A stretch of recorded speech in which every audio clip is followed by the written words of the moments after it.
रणधुमाळी विधानसभेची या जय महाराष्ट्राच्या विशेष कार्यक्रमात आज आपण सातारा जिल्ह्यातील कराड दक्षिण विधानसभा मतदारसंघाचा आढावा घेणार असून कराड दक्षिण विधानसभा मतदारसंघात काँग्रेसचे माजी मुख्यमंत्री पृथ्वीराज चव्हाण तर भाजपचे युवा नेते डॉक्टर अतुल भोसले यांच्यात लढत होणार असल्याचे जवळपास स्पष्ट झाले आहे। या मतदारसंघात नेमकी परिस्थिती काय आहे याबाबत आपण जाणकारांचे मत जाणून घेणार आहोत। सर्वप्रथम आपण काँग्रेसचे समर्थक यांच्याकडून जाणून घेणार आहोत। आमदारांनी कोणती आश्वासने दिली होती व किती विकास केला, काय सांगाल? महत्त्वाचं म्हणजे सर्वप्रथम मी असं म्हणेन की नेतृत्वाकडे विश्वासार्हता असली पाहिजे। हे माझ्या वाचनात शिवविचाराच्या ह्याच्यात माझ्या वाचनात आलं। त्यानुसार ज्या पद्धतीनं छत्रपती शिवरायांनी जनतेचा विश्वास संपादन करून रयतेचं राज्य निर्माण केलं, त्याच पद्धतीनं कराड दक्षिण या मतदारसंघात काँग्रेसच्या विचाराचे माननीय माजी मुख्यमंत्री पृथ्वीराज बाबा यांनी या मतदारसंघाचं नेतृत्व केलं। ज्यावेळी मुख्यमंत्री होते त्यावेळी जे कामं आणली ते कामं आज तागायत सुरू आहेत आणि आत्तासुद्धा इतकी कामं सुरू आहेत की कुठल्याही आमच्याकडं बोट दाखवण्यासारखी जागा राहिलेली नाही विरोधकाकडे। परंतु विरोधक जे काय म्हणत असतील की त्यांनी काही कामं आली काय आणले, तर बऱ्यापैकी आम्हालाही दाखवता येतं की त्यांच्या कामाची कुठंही आज त्यांचे बॅनर लागले त्या बॅनरप्रमाणे कुठेही कामं चालू दिसत नाही। बाबासारख्या नेतृत्वाने म्हणजे रेटरेसारख्या गावाचा पूल असेल, ज्याचा कृष्णा सहकारी साखर कारखाना या कारखान्याला ऊस जाणारे ट्रॅक्टर ट्रॉली जाण्यासाठी जो पूल कमकुवत झाला होता तो पूल रिपेअर करून नवीन पूल घेतला। त्याचबरोबर कोडोलीसारखा पूल घेतला। कराड शहराला चारी बाजूने गावात येणारे चौपदरी रस्ते घेतले। असं असताना कराडच्या विकासात कधीही त्यांनी कमी पडलेले नाहीत। फक्त तुमच्या मताप्रमाणे म्हणजे बाबांचं एक आश्वासन म्हणजे आज ही थोडंसं अपूर्ण राहिलं मी मान्य करतो। ते आश्वासन म्हणजे कराड चिपळूण रेल्वे मार्ग, परंतु बाबांनी त्याचंही उद्घाटन केलेलं होतं आणि त्याचं काम पूर्ण होणार होतं, परंतु यांच्या बुलेट ट्रेनच्या ह्याच्यात हे पैसे वळवले आणि हे जे सरकार आलं ह्या सरकारमुळे ते काम थांबलेलं आहे। नाहीतर कराड दक्षिणच्या विकासात पृथ्वीराज चव्हाण यांच्या इतका कुणीही विकास केलेला नाही आणि करू शकणार नाही। छत्रपती शिवरायांच्या विचारानुसार पृथ्वीराज चव्हाणांनी कराड दक्षिण हा मतदारसंघ सबल केलेला आहे आणि त्यांच्या ह्याच्यात म्हणजे आज कोणी काय म्हणत असेल तरीही आज 500 कोटीचा भूकंप केंद्र असेल, त्याच पद्धतीनं सर्व जाती धर्माच्या लोकांच्या सर्व समाजाच्या म्हणजे स्मशानभूमी असेल, कब्रस्तान असतील, याचे सुद्धा विकास मागे ठेवलेला नाही। हे पृथ्वीराज चव्हाणांचं नेतृत्व आहे आणि पृथ्वीराज चव्हाण इथून पुढेही आमदार या कराड दक्षिणचे असणार आहेत आणि जो काही विषय राहिलेला असेल तोही पूर्ण करणार म्हणजे पृथ्वीराज चव्हाणच पूर्ण करू शकणार। दिलेल्या आश्वासनांची आमदारांनी पूर्तता केली असं विरोधक म्हणून तुम्हाला वाटतंय का? खरं तर आज पाहिलं तर कराड दक्षिणची जनता सुद्धा नाही।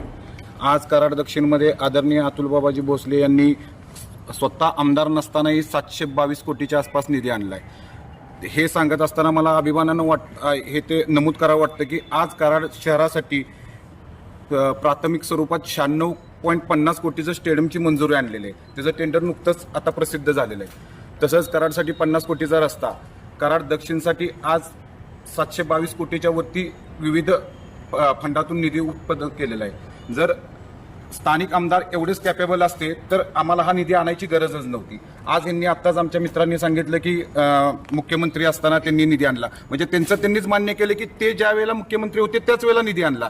2014 नंतर 2024 पर्यंत तुम्ही फक्त मुख्यमंत्री कार्यकाळामध्येच निधी आणला। आज जर तुम्ही मुख्यमंत्री असताना जर तुम्ही इतका मोठा निधी आणलेले टिमकी वाजवत असाल तर आदरणीय शरद पवारजी साहेब बारामतीचे मुख्यमंत्री होते, आदरणीय विलासरावजी देशमुख साहेब लातूरचे मुख्यमंत्री होते। आज ह्या थोर व्यक्तिमत्वाच्याकडे पाहिल्यानंतर त्यांच्या मतदारसंघाचा विकास स्पष्टपणे जनतेला दिसतो की ते मुख्यमंत्री असताना त्यांनी स्वतःच्या मतदारसंघाचा विकास किती केला। मग आज आमच्या कराडची अवस्था अशी का? तुम्ही कराडचे मुख्यमंत्री होता, एवढे मोठं पद भूषवत होता, तर तुम्ही कराडचा विकास कुठे नेला? आज कराडमध्ये तरुणांना, आमच्या युवकांना आज कुठं रोजगाराचे काय संधी उपलब्ध केल्यात? आज तुम्ही कराडातल्या एकाही होतकरू तरुणाला कुठं कराडमध्ये संधीसाठी किंवा नोकरीसाठी थांबता येतं का? आज सर्वांना तुमच्या कर्तृत्वामुळे पुण्या मुंबईला जावं लागतं।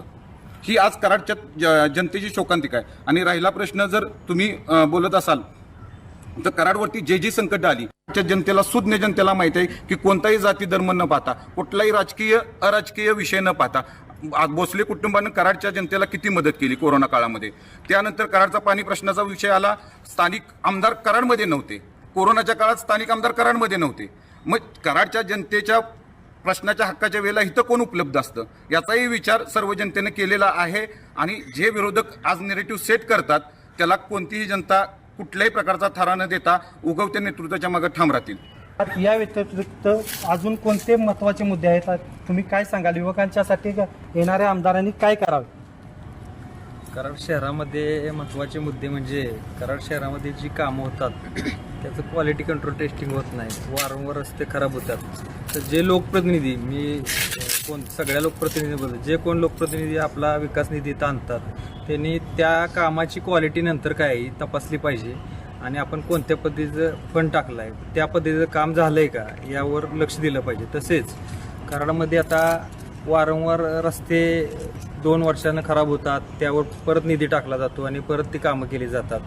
तर हे करण्यापेक्षा कराडकडे एक मोठ्या विकासाच्या दृष्टिकोनातून कॉन्क्रीटचे रस्ते झाले पाहिजेत. तसेच कराडची प्रलंबित पाणी योजना जी आहे 24 तास पाणी योजना, त्याकडे लोकप्रतिनिधींनी लक्ष देऊन ती लवकरात लवकर 24 तास पाणी कराडकरांना मिळावं याकडे लक्ष दिलं पाहिजे. आणि विद्यार्थ्यांच्या किंवा युवकांच्या याच्यासाठी रोजगार निर्मितीसाठी इथून पुढे प्रयत्न केले पाहिजेत. तर एवढं मी बोलू शकतो. महिलांसाठी कोणकोणते या ठिकाणी उपक्रम राबवले गेले पाहिजेत असं तुम्हाला वाटतंय? सर्वप्रथम मला असं वाटतं की कराड दक्षिण हा मतदारसंघ प्रथमपासूनच काँग्रेसचा बालेकिल्ला म्हणून ओळखला जातो. अगदी यशवंतराव मोहिते असतील, त्याच्यानंतर स्वर्गीय विलासकाका उंडाळकर असतील आणि आत्ताचे आमचे विद्यमान आमदार माननीय पृथ्वीराज चव्हाण साहेब असतील, ह्या कराड दक्षिण मतदारसंघाने कायमच अगदी काँग्रेसच्या विचारांशी संलग्न असं राहून काम केलेलं आहे. आणि मला अगदी खात्री आहे यावेळेला सुद्धा संपूर्ण जनता, कराड दक्षिणची जनता ही काँग्रेसच्या विचारावरच ठाम राहील. सरंजामशाहीला कुठेतरी आडकाठी करून पुन्हा एकदा काँग्रेसलाच मतदान करेल. आत्ताच्या आमदारांनी काय केलं? सर्वप्रथम मला असं वाटतं की आत्ताचे जे विद्यमान आमदार आहेत, मी एक महिला म्हणून सांगते, महिलांना स्थानिक स्वराज्य संस्थेमध्ये 50% आरक्षण हे आदरणीय बाबांनीच आणलं. आमच्यासारख्या महिला आज अनेक ठिकाणी खुर्चीवर बसून आपलं काम बघतात, त्याचं श्रेय कुठंतरी बाबांना जातं.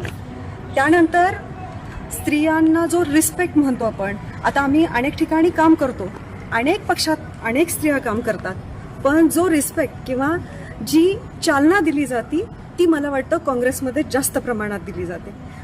आत्ताचं उदाहरण सांगायचं झालं तर लाडकी बहीण ही योजना, लाडकी बहीण, मुख्यमंत्री लाडकी बहीण योजना असं आलेलं आहे. माझ्या माहितीप्रमाणे ज्या वेळेला एखादी योजना येते त्यावेळेला ती कुणाचीही एकट्याची नसते, ही योजना सरकारची आहे. त्यामुळे मुख्यमंत्री लाडकी बहीण योजना हे अत्यंत चुकीचं सांगेन मी. ही योजना सरकारची आहे, त्यामुळं ह्यात सरकारमध्ये काम करणारे विरोधी आमदार असतील किंवा सत्ताधारी आमदार असतील, प्रत्येकाचं आणि कुठंतरी हा जो पैसा आहे तो आम जनतेच्या टॅक्समधून गेलेला आहे आणि तोच त्याच जनतेसाठी वापरला जातो. त्यामुळं मला वाटत नाही की ही योजना मुख्यमंत्री लाडकी बहीण अशा पद्धतीनं राबवली गेली पाहिजे. शिवाय त्यात अनेक त्रुटी होत्या. आमचा नेता अभ्यासू कसं आहे हे त्यावेळेला समजतं. अनेक त्रुटी होत्या त्यावेळेला, ज्यावेळेला ही योजना कार्यान्वित केली नेमकी त्याच वेळेला पंढरीची वारी चालू होती आणि मला वाटतं आमच्या 50% माता भगिनी पंढरपूरच्या वारीला जातात आणि 31 जुलैपर्यंतचा वेळ होता. आदरणीय बाबांनी तो संसदेत मुद्दा उपस्थित केला गेला, त्यावेळेला ती मुदत वाढवून दिली गेली. शिवाय 60 वर्षापर्यंतच्याच महिलेला मिळेल असं सांगितलं होतं. मग ज्यांचं 60च्या पुढे गेले त्या बहिणींनी काय केलं? त्या बहिणींचं काय चुकलं? ते वाढवून मिळालं, 65 पर्यंत केलं गेलं. आत्ताच्या जमान्यात अनेक मुली शिक्षणामुळे वय होतं, खूप उशिरा लग्न करतात आणि काही मुली लग्न न करण्याचा निर्णय घेतात. त्याने काय करायचं? त्याही लाडक्या बहिणी आहेत. मग तो एक मुद्दा उपस्थित केला गेला आणि त्याच्यानंतर त्याही मुलींना त्यामध्ये समाविष्ट केलं गेलं. म्हणजे एखादी योजना आणल्यानंतर फक्त योजना आणून उपयोग नसतो, तर त्याचा संपूर्ण अभ्यास करावा लागतो आणि मग ती अंमलात आणावी लागते. हे माझ्या नेत्याचं किंवा जे आत्ताचे विद्यमान आमदार आहेत आदरणीय बाबा पृथ्वीराज बाबा त्यांचं कार्य आहे. आता अजून एक प्रश्न आला की बाबांनी आत्तापर्यंत काय केलं. बाबा मुख्यमंत्री असताना निधी आणलाच, त्याच्यात अगदी प्रश्नच उपस्थित होऊ शकत नाही.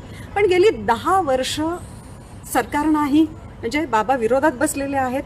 विरोधात बसलेले असताना सुद्धा आदरणीय देवेंद्रजी फडणवीस साहेबांनीच सांगितलं की बाबांनी जर एखादा शब्द टाकला तर तो आम्ही खाली पडू देत नाही.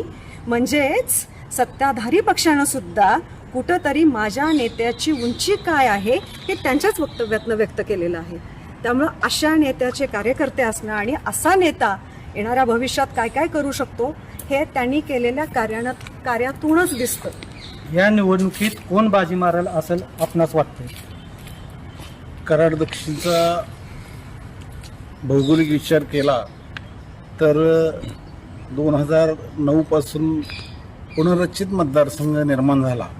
त्यामध्ये कराड शहर आणि मलकापूर या 2 शहरांचा समावेश झाला. या 2 शहरांचा समावेश झाल्यामुळं कराड दक्षिणला एक वेगळं राजकीय स्वरूप निर्माण झालं. आजचा विचार करता कराड दक्षिणमध्ये सलग 2 वेळा माननीय पृथ्वीराज चव्हाण यांनी बाजी मारली. आजच्या घडीला भारतीय जनता पार्टीचे युवा नेते डॉक्टर अतुल भोसले आणि आत्ता विद्यमान आमदार म्हणून असलेले डॉक्टर पृथ्वीराज चव्हाण बाबा, या दोघांनाही या निवडणुकीत आता पक्षांनी उमेदवारी जाहीर केली असं गृहीत धरायला हरकत नाही, कारण दोघेही पूर्णपणे कामाला लागलेले आहेत. आजच्या परिस्थितीत डॉक्टर अतुल बाबांनी मतदारसंघात मोठ्या प्रमाणात जनसंपर्क ठेवला. जी त्यांची आजपर्यंत म्हणजे त्यांची चूक होत होती की लोकांच्या संपर्कात अतुल भोसले जात नाहीत, परंतु ह्यावेळी त्यांनी अगोदर संपूर्ण मतदारसंघात विकास कामे टाकून मतदारसंघात कामाचा धडाका लावला. आता काँग्रेस आणि भाजप ह्या 2 पक्षामध्ये याबाबत मतांतर आहेत की बाबा कामं आणली परंतु ती कामं सुरूच होणार नाहीत, झाली तर त्याला निधी मिळणार नाही. परंतु काही ठिकाणी निधी मिळालेला आहे. माननीय बाबांनी पृथ्वीराज चव्हाण यांनी कराडच्या स्टेडियमसाठी निधी मिळेल म्हणजे निधी टाकला असं जाहीर केलं. त्यानंतर लगेचच पृथ्वीराज चव्हाणांनी सांगितलं की बाबा हा निधी एक वेळी मिळणार का, तर फक्त 10 लाख रुपयाचं टेंडर झालेलं आहे. मग जर 10 लाख रुपयाचं टेंडर झालं तर मग 1 कोटीचा किंवा पुढील 10 कोटी किंवा 100 कोटी काय तुम्ही द्याल, त्या पैशात ते काम कधी सुरू होणार. मग आता दिलेल्या निधीत स्टेडियम पाडून सुद्धा पूर्ण होणार नाही असं त्यांचं म्हणणं आहे. अशा पद्धतीनं विकास कामाच्या बाबतीत बोलायचं झालं तर दोन्ही गटाकडून धडाका आहे, परंतु ती कामं पूर्ण व्हायला दोन्ही नेत्यांनी प्रयत्न करणं गरजेचं आहे. राहिली दुसरी गोष्ट, आज अतुल भोसले जनमानसामध्ये गेलेले आहेत, कारण तो त्यांचा पहिला ड्रॉबॅक होता, जनमानसात जात नाही. पृथ्वीराज चव्हाण हे पहिल्यापासूनच जनसामान्यात मिसळतात आणि त्यामुळं दोघांच्याबद्दल आता जे निगेटिव्ह मत होतं किंवा हे दोन्हीही नेते लोकांच्यामध्ये यायला पाहिजे, दोन्ही नेते लोकांमध्ये आलेत. मुद्दा राहतो तिसरा की ही इलेक्शन पृथ्वीराज चव्हाण बाबांची शेवटची निवडणूक असेल आणि पृथ्वीराज चव्हाण यांना महाराष्ट्राचं मुख्यमंत्रीपद मिळू शकतं अशी एक मानसिकता कराड दक्षिणमध्ये निर्माण झाली. त्यामुळं पृथ्वीराज चव्हाणांना या निवडणुकीत निवृत्ती आणि मुख्यमंत्री या दोन याचा फायदा होऊ शकतो. तिसरं, गतिमान नेतृत्व, बदल हवा आहे, तरुणांना संधी द्या, एक नवा नारा दक्षिणेत आता सुरू झाला आहे. त्याला जनता कितपत साथ देते हेही आपणाला पाहिलं पाहिजे. आणि बेरजेच्या राजकारणात पृथ्वीराज चव्हाण यांनी गतवेळी निवडणुकीत उभे असलेले माननीय उदयसिंग पाटील, माजी मंत्री विलासराव पाटील उंडाळकर यांचे चिरंजीव त्यांना बरोबर घेतलेलं आहे. आणि हे घेताना त्यांनी अजून ते मुद्दे बाहेर काढले नाहीत.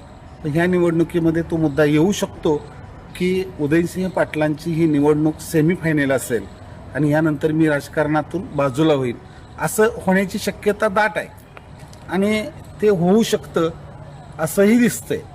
त्यामुळं उंडाळकर गटाची 30-40 हजार जी मते 50,000 मतं आहेत ती मतं पृथ्वीराज चव्हाणांच्याकडे वळती होऊन त्याचाही काहीतरी पृथ्वीराज चव्हाणांना फायदा होऊ शकतो आणि त्याचा तोटा अतुलबाबांना होऊ शकतो.